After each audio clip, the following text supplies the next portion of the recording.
Video के अंदर पढ़ेंगे स्वतंत्रता का अधिकार आर्टिकल अनुच्छेद 19 से 22 में। इससे पहले हमने पढ़ लिया है संघ एवं इसका राज्य क्षेत्र, जो एक अनुच्छेद 1 से 4 में था भाग 1 में, और नागरिकता थी 5 से 11 में भाग 2 में, और 12 से 35 तक भाग 3 में है आपके फंडामेंटल राइट्स, मूल अधिकार जो अभी चल रहे हैं। एक अधिकार हो चुका है समानता का अधिकार, ठीक है। इसकी हमने 2 वीडियो बनाई थी क्योंकि वो ज़्यादा बड़ा था थोड़ा। अभी हम पढ़ेंगे स्वतंत्रता का अधिकार अनुच्छेद 19 से 22 के अंदर। तो देखो, इसके अंदर आपको टोटल 6 अधिकार दिए गए। पहले एक 7वां अधिकार यहाँ पे था संपत्ति का अधिकार। क्या था? संपत्ति का अधिकार, जो हटा दिया गया है। ऐसे ही आप यदि फंडामेंटल राइट्स को देखोगे तो वहां पे भी एक अधिकार था संपत्ति का अधिकार, जिसे अब एक कानूनी अधिकार बना दिया गया है आर्टिकल 300 के तहत, और ऐसा ही इसमें किया गया है, ठीक है। तो अभी देखते हैं ये क्या है। इसमें जो पहला अधिकार है वो है वाक एवं अभिव्यक्ति, यानी आपको कुछ भी बोलने की आजादी है बशर्ते एकता और अखंड। इसमें देखो, स्वतंत्रता का अधिकार में ये जितनी भी चीजें हैं ये आप कर सकते हो, सिर्फ हमारे देश की एकता और अखंडता को ठेस नहीं पहुंचनी चाहिए। मतलब कि आप हमारे देश के खिलाफ नहीं बोल, सरकार के खिलाफ बोल सकते, देश के खिलाफ नहीं बोल सकते, ठीक है। विदेशी संबंध के मामले में कुछ नहीं बोल सकते, क्योंकि ये एक डिप्लोमेसी के तहत होता है। यहाँ पे जियो पॉलिटिक्स चलती है, ठीक है। क्योंकि यहाँ पे विदेशी संबंध में ना तो कोई किसी का स्थायी मित्र होता है, ना कोई उसका स्थायी दुश्मन होता है। और आप देश की सुरक्षा के विषय में कुछ नहीं बोल सकते, मतलब कुछ सीक्रेट मिशंस के बारे में आप कुछ नहीं बोल सकते। वो चल रहा है वो चलेगा, ठीक है। पब्लिक के बारे में मतलब ऐसी भी कोई बात नहीं बोल सकते जो किसी विशेष धर्म, जाति या किसी पब्लिक को चुभती हो, ठीक है। एक तरह से बोला जाए तो आप किसी के धर्म के खिलाफ या किसी की भाषा के खिलाफ ऐसा नहीं बोल सकते। मोरल, आप किसी के व्यक्तिगत टिप्पणी नहीं कर सकते। मतलब आप किसी के खिलाफ बोल रहे हो तो आप मतलब पर्सनली उसको कुछ नहीं कह सकते, उसका मोरल है, ठीक है। और कोर्ट, आप कोर्ट के खिलाफ भी नहीं बोल सकते, उसके खिलाफ अवमानना का नोटिस जारी हो सकता है। लेकिन अब देखो, यहाँ पे केस हुआ था। प्रशांत भूषण एक वकील थे, सीनियर एडवोकेट थे। तो उन्होंने एक वहाँ के जो जस्टिस हैं, ठीक है, उनके खिलाफ कुछ बोल दिया था कि आप यहाँ पे बाइक पे कैसे घूम रहे हो कोरोना में बिना मास्क। तो इनके ऊपर फिर 1 रुपए का जुर्माना लगा था। शायद न्यायालय ने अपनी इज्जत बचाने के लिए 1 रुपए का जुर्माना लगाया होगा, ठीक है। क्योंकि इनको पहले कोर्ट में बुलाकर ये कहा गया था कि आप अपने क्षमा मांग लीजिए, हम आपको क्षमा कर देंगे, आपकी कुछ सजा में कटौती कर सकते हैं। लेकिन फिर ये भी अड़िग थे कि मैं नहीं करूँगा, क्योंकि इनके पास आज़ादी थी वाक एवं अभिव्यक्ति की, ठीक है। तो ये भी अड़िग थे, तो इन्होंने क्या कहा, मैं नहीं मांगूंगा। तो फिर कोर्ट ने पता नहीं अपनी इज्जत बचाने के लिए 1 रुपया का जुर्माना इन पे लगाया था। ये 2019 के अंदर, ये 2019 या 20 में ये केस हुआ था। तो ये है, मतलब आप कोर्ट के खिलाफ नहीं बोल सकते। और क्या क्या है, वाक एक अभिव्यक्ति में ही आपका मीडिया आ जाता है, पत्रकारिता आ जाती है, डिजिटल मीडिया हो या अखबार न्यूज़पेपर हो, सारे इसी में आ जाते हैं, जिसे लोकतंत्र का चौथा स्तंभ भी कहा जाता है। इसी के अंदर आप बोल सकते हो, मतलब सरकार से कुछ पूछ भी सकते हो, इसका उल्टा। तो इसके अंदर ही आ जाता है राइट टू इन्फॉर्मेशन, RTI जिसे कहा जाता है। आप RTI लगाकर सरकार से कुछ भी पूछ सकते हो, बस उससे सीक्रेट मिशन जैसे सेना वगैरह के बारे में आप नहीं पूछ सकते। कुछ उसमें रिस्ट्रिक्शन है, वो आप फॉलो करना पड़ेगा, ठीक है। अब देखो और क्या क्या है, आप सम्मेलन कर सकते हो, मतलब कहीं भी सम्मेलन, जैसे कि धार्मिक रूप से, या आप कैसे भी, मतलब एक सम्मेलन जैसे धार्मिक सम्मेलन भी होते हैं, जागरण वगैरह, या किसी में मस्जिद में ईद के दिन रोजा, बहुत सारे लोग एक जगह, सम्मेलन ही तो मान सकते हैं हम उसको भी। और सिख धर्म में भी, हर धर्म में होता है। तो आप कहीं भी सम्मेलन कर सकते हो, लेकिन आपके पास किसी भी प्रकार के हथियार नहीं होना चाहिए, चाहे वो बंदूक हो, तलवार हो, कुछ भी नहीं होना चाहिए। लेकिन हाँ, यहाँ पे एक चीज और आ जाती है, धर्म का अधिकार, धार्मिक स्वतंत्रता का अधिकार, जो हम आगे पढ़ेंगे। उसमें कहा गया है कि सिख धर्म को, जो सिख धर्म है, उनको 5 चीजें साथ में रखने का अधिकार है। कड़ा, कच्छा, केस, कंगा और छुरी, ठीक है। मतलब तलवार जैसी एक छोटी सी आती है, उसको वो साथ रख सकते हैं। वो उसके अलावा जो छोटी सी जो उनकी छुरी होती है वो साथ में रखते हैं, उसके अलावा आप कुछ भी साथ नहीं रख सकते। वो भी सिर्फ सिख धर्म के जो लोग हैं उन्हीं को स्वतंत्रता है। आप कोई भी संगठन बना सकते हो इसमें, जैसे कि संगठन में आप देखें तो आरएसएस हो गया, भारतीय जनता पार्टी हो गई, कांग्रेस हो गई, आम आदमी पार्टी हो गई, ये सभी जो राजनीतिक दल है या गैर राजनीतिक दल है, जैसे कि एक गैर राजनीतिक दल भी हो जाते हैं बहुत सारे, जो एनजीओ वगैरह होते हैं, ये सारे इसी में आते हैं। आप पूरे देश में कहीं भी संगठन बना रहे हो तो इसमें देश की अखंडता के खिलाफ कुछ भी नहीं उगला जा सकता। जैसे पाकिस्तान में बना रखे हैं ना कितने सारे तहरीक लब्बाक वगैरह कितने सारे हैं, तो वो सारे आप यहाँ पे नहीं बना सकते। मतलब पाकिस्तान में जैसे जो आतंकवादी संगठन है वो बना रखे हैं, इस तरह से भारत में आप इसे नहीं बना सकते। संचरण, आप पूरे देश में कहीं भी भ्रमण कर सकते हो, कहीं भी घूम सकते हो, आपको कोई रोक टोक नहीं है, ठीक है।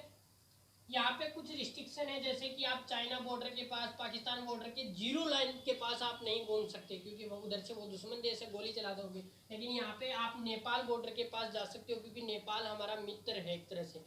वहाँ पर तो जो जीरो लाइन फेंसिंग होती है, जो तार की बाउंड्री होती है, वो भी नहीं है। मतलब नेपाल भारत के साथ इस तरह मिला हुआ है, जैसे माना जाए, एक कल्पना की जाए तो ऐसे लगता ही नहीं है नेपाल का बॉर्डर, बस एक दूसरे देश में जैसे कोई राज्य हो ना भारत का पड़ोसी, उस तरह से जा सकते हैं।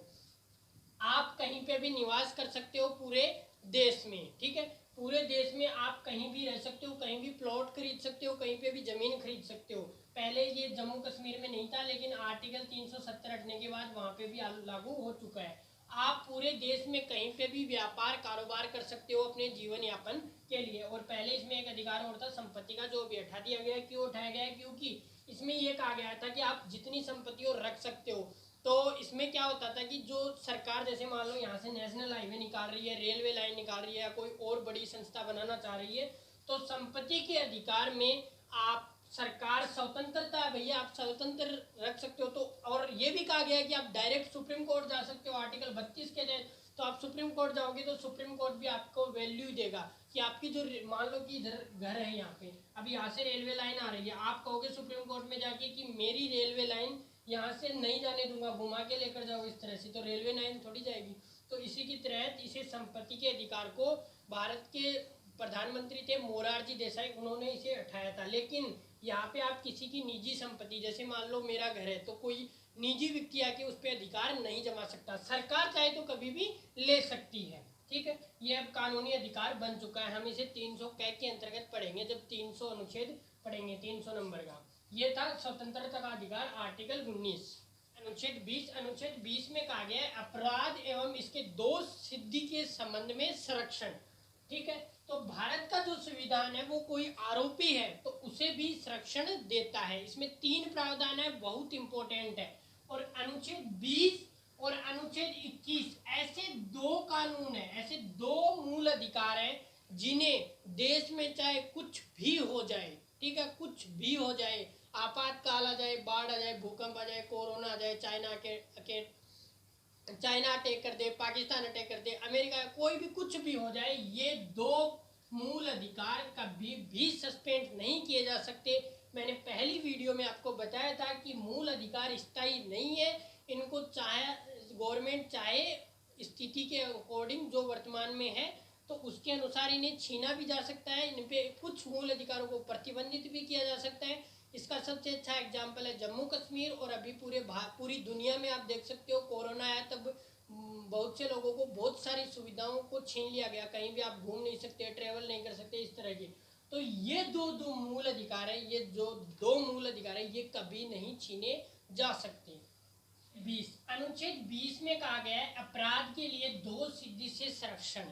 इसका मतलब क्या है? इसमें अपराधी जो है या आरोपी जो है उसे किस प्रकार का मूल अधिकार प्राप्त है, इसके बारे में बताया गया है।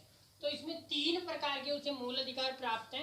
पहला मूल अधिकार प्राप्त है कि कानून वर्तमान, मतलब कि उसने जब अपराध किया था उस टाइम कौन सा कानून था, उस कानून के तहत ही सजा होगी। मान लो कि ये कोई व्यक्ति है, एक उदाहरण से हम समझते हैं इसको। अब इसने अपराध किया था, मर्डर किया था किसी का, और कब किया था? 2001 में किया था, ठीक है। अब आपको पता है कि इंडिया के जो कोर्ट्स हैं उनके पास इतनी केसेज हैं कि कानून लंबा इतना खिंच जाता है, कई बार तो व्यक्ति की मृत्यु भी हो जाती है, वो बूढ़ा भी हो जाता है, तब उसको सज़ा होती है। तो हम मान लेते हैं कि 2020 में इसको जो है वो दोषी पाया गया है। पहले देखो इसमें दो चीज़ें हैं, एक है आरोपी और एक है दोषी। आरोपी उस व्यक्ति को कहते हैं जब उसने पुलिस ने उसको शुरुआती समय में पकड़ा है, जब तक कि कोर्ट में उसकी जो हियरिंग है वो चल रही है, लेकिन उस पर किसी भी प्रकार का आरोप सिद्ध नहीं हुआ है, चाहे उसने मर्डर किया हो कुछ भी किया हो, लेकिन सिद्ध नहीं हुआ है। और जब उस पर आरोप सिद्ध हो जाता है तो वो हो जाता है दोषी।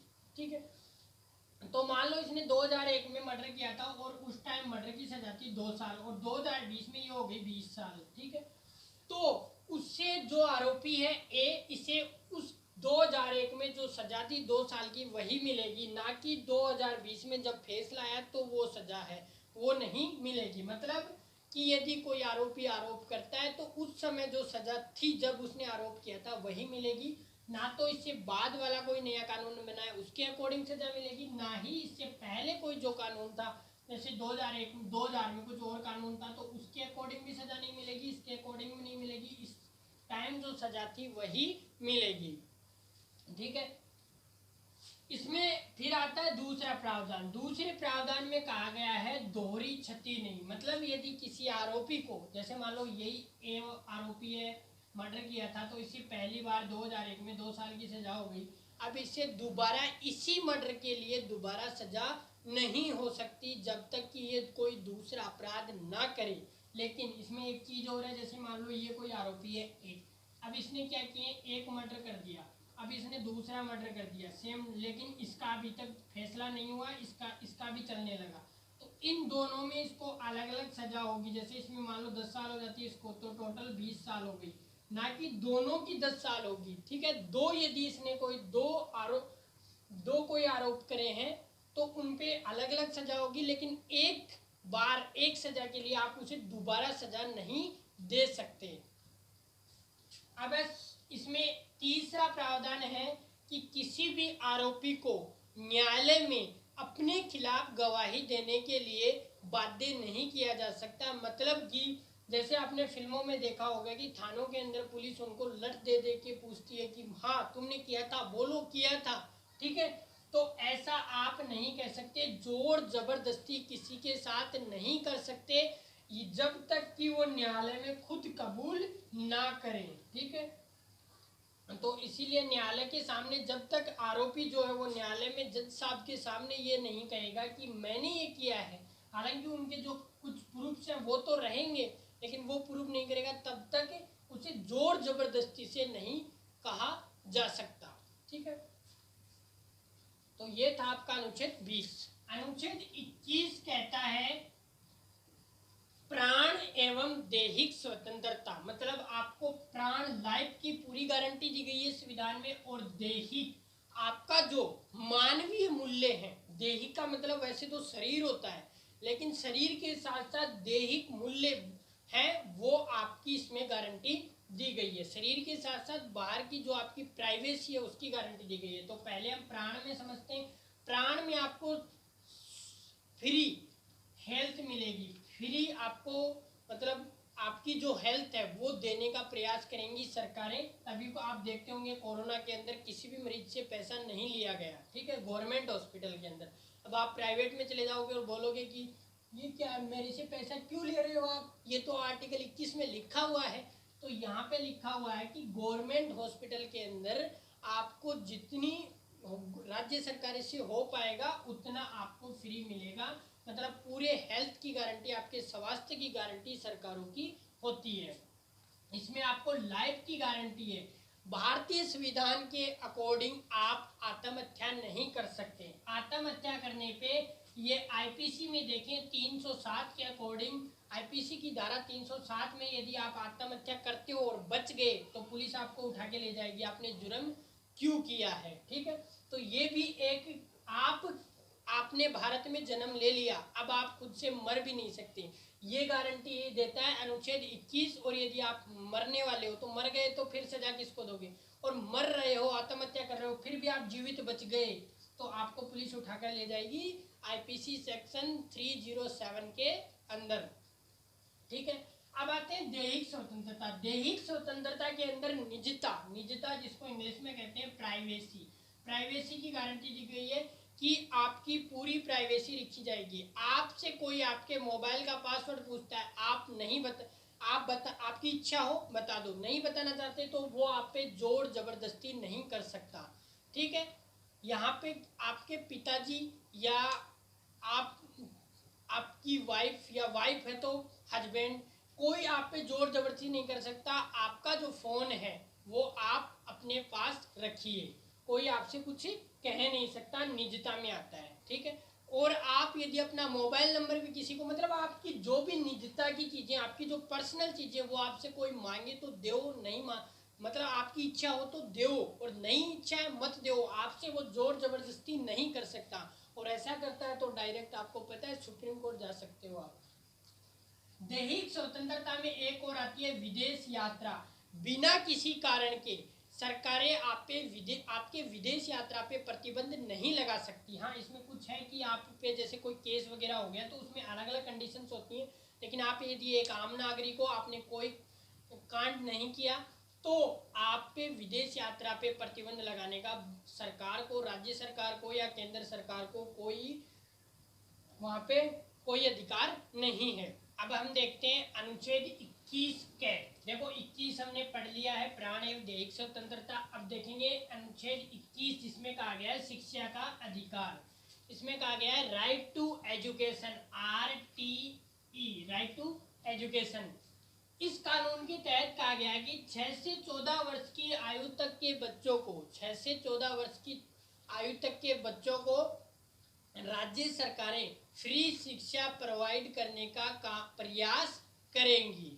ठीक है, प्रयास करेंगी क्योंकि कई लोग अपने बच्चों को भेजना नहीं चाहते। अब राज्य सरकार उठा के तो ला नहीं सकती, जोर जबरदस्ती कर नहीं सकती, तो यहाँ पे लिखा गया है कि प्रयास करेंगी, मतलब जो भी स्कूल में आएगा 6 से 14 वर्ष का बच्चा उसे फ्री पढ़ाया जाएगा, चाहे वो प्राइवेट स्कूल हो या गवर्नमेंट स्कूल हो।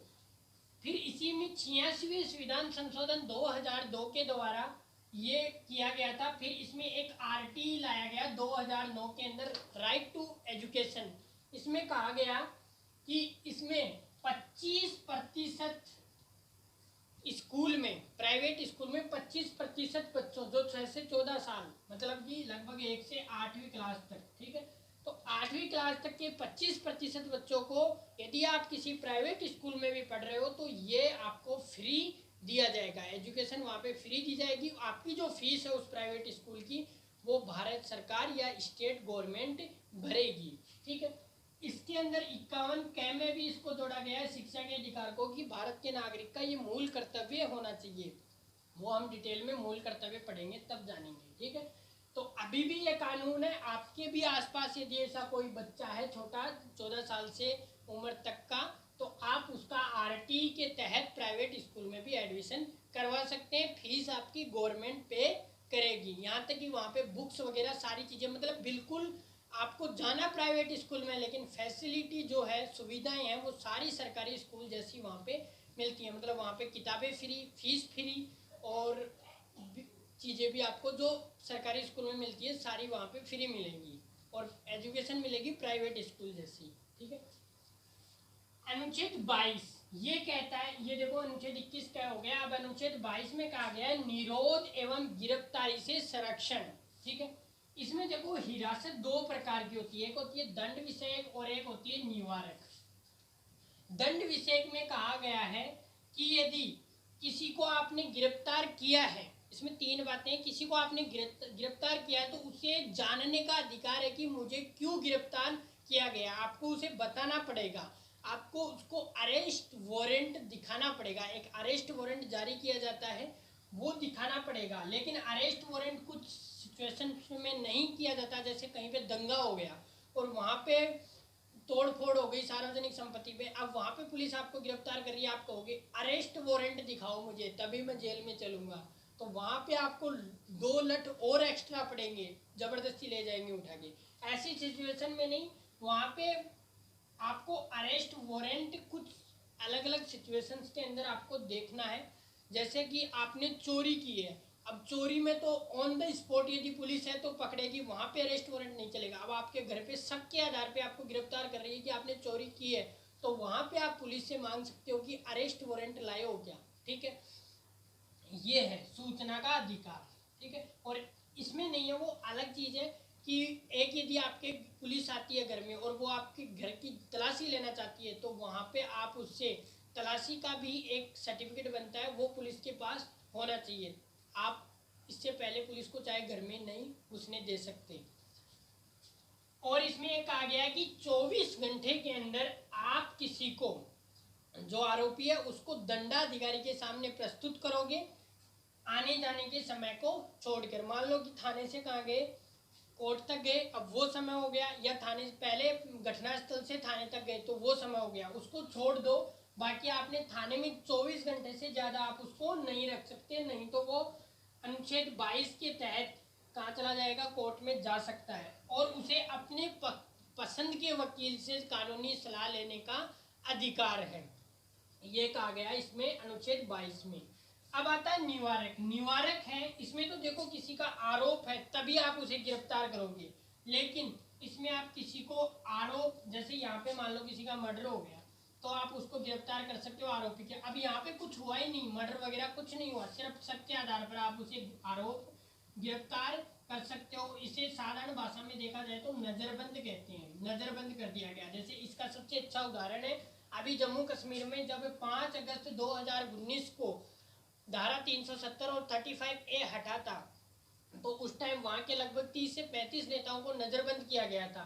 ठीक है, वहां पे नजरबंद कर दिया जाता है। नजरबंद में किसी जेल में नहीं डाला जाता, पर्टिकुलर उनके जो घर है उसी घर को चारों ओर से बैरिकेटिंग कर दी जाती है, उसी के अंदर जो भी चीजें आपको खाने की चाहिए पीने की चाहिए वो वहां पे मिलेंगी, हर सुविधाएं आपको मिलेंगी, आपकी फोन लाइन काट दी जाएगी, और आपसे मतलब बाहर का सारा जो भी इंस्ट्रक्शन है आने जाने का, मेल वगैरह व्हाट्सअप वगैरह नेट सारे बंद कर दिए जाएंगे, बस घर में रहो खुश रहो।